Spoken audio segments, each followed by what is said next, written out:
Hey, welcome to another sloppy review.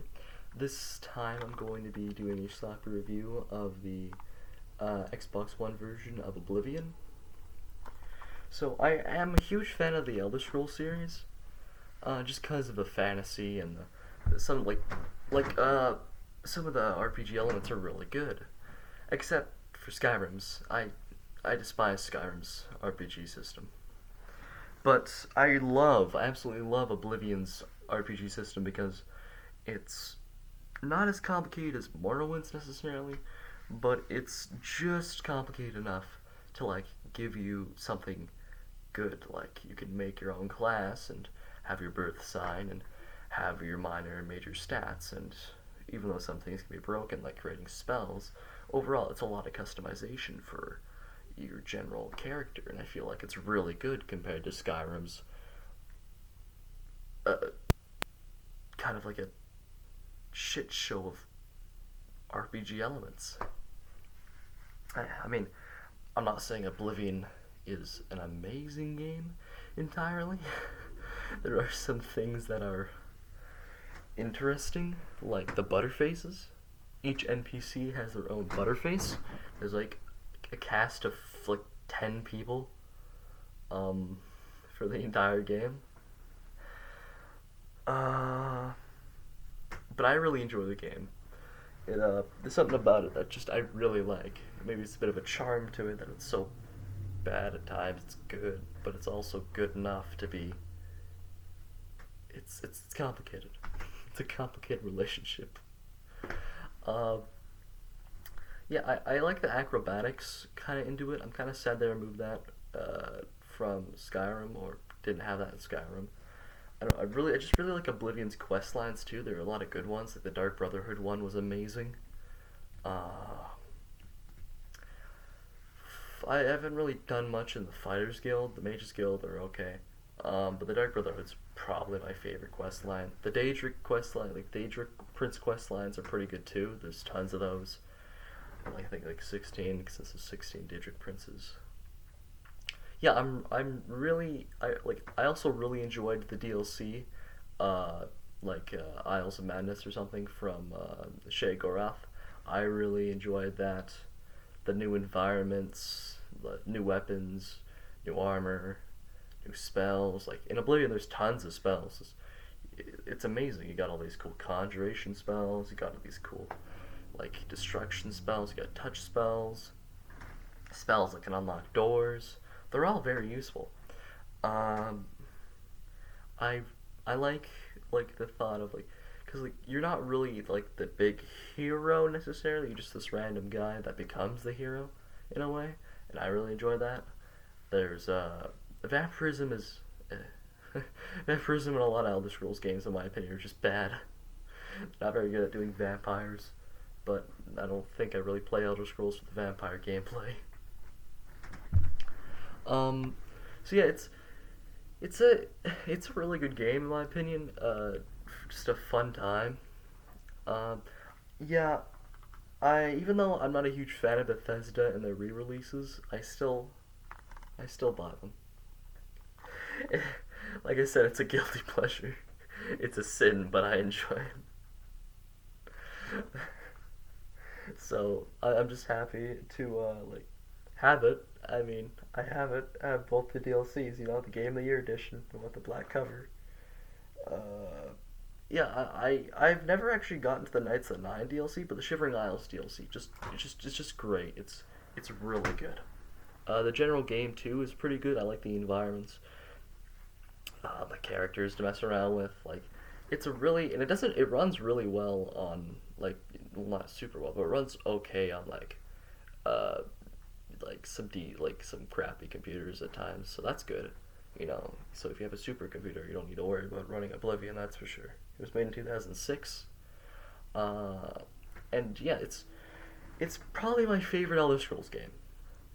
Like I said, I really am not a huge fan of Skyrim's elements. I only like to play Skyrim if I want to play a power fantasy. Even if there, if I want to play a power fantasy, I might as well play something like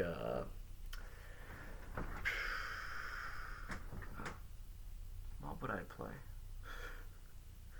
I mean, like a medieval tower fantasy, maybe I'd play along the lines of Kingdom Come Deliverance or something, because at least then I have more freedom within my limits of my power. I don't know, something like I much rather not play Skyrim, especially since I played it for a long time. It gets old very quick. I mean, all other Scrolls games have like a quest formula, yes, but I mean, I still really enjoy Oblivion because there's something about it, like a charm to it. It's just really good. Like, and I like the class system and how it implements the birth science and all that. Like, it feels more of just a happy middle ground in my opinion. So really, I I don't like I haven't played Morrowind when it comes to like I've played like a little bit of Morrowind, and for me the RPG elements are just a bit too much. Like when it comes to a good RPG, I much prefer something along the lines of Oblivion, or if it is going to be around Dark Souls stat system kind of thing, I I want it to be like well put. It's hard to really explain that because like when I compare stuff like Dark Souls stat system to something like of a calmer RPG like Oblivion, um, it's like night and day. I mean, and the combat is completely different. Like Oblivion's is very floaty, so like it's a good game. Don't get me wrong, but it, like the combat is very like it's like fighting using swords that are inflated with balloons, basically. And like Skyrim's weapons are very like you can kind of feel the force behind it. I'll give them that. But either way, it's also a bit of a hack and slash. There isn't much to the combat in the Elder Scrolls games just because of the lack of depth in combat. It really makes me a bit sad. I mean, besides the stats and how they work and all this and that, there isn't a lot of added to the combat. I mean, in Skyrim they added finishers or executions, if you want to call it. In Oblivion they don't have that. But either way, I just kind of wish they added a little bit more depth to sword combat. See, that's why I really like Kingdom Come Deliverance, because it has a lot of depth in the sword combat. Although I'm not very good at it, I much prefer a more in-depth sword combat than just hacking and slashing. You know, block, hack slash, slash, block. Yeah, just a little bit more depth would be nice.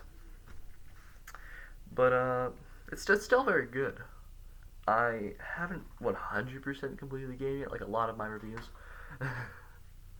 But it's a good game if you can find something to enjoy about it. Like, say for example, like my favorite part of it is probably like Elder Scrolls games do have really good music.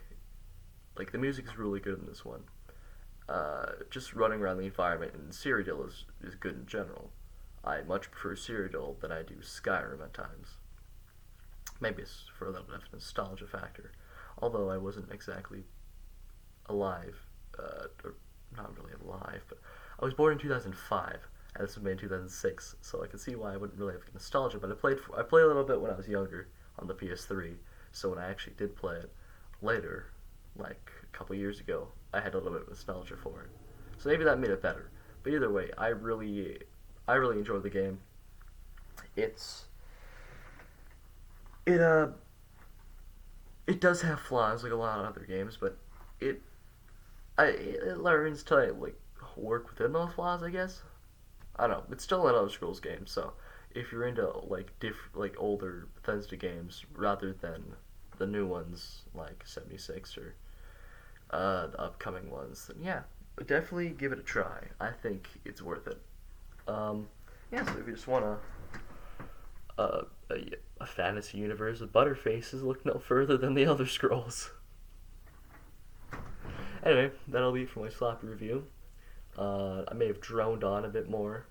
My train of thought just crashed and burned. But I hope you enjoyed this video. If there's any way I can improve my commentary about the games or just anything in general, please leave it down in the comments below. If you really, really enjoyed this video, make sure to like and subscribe. I know. It's a bit much, isn't it?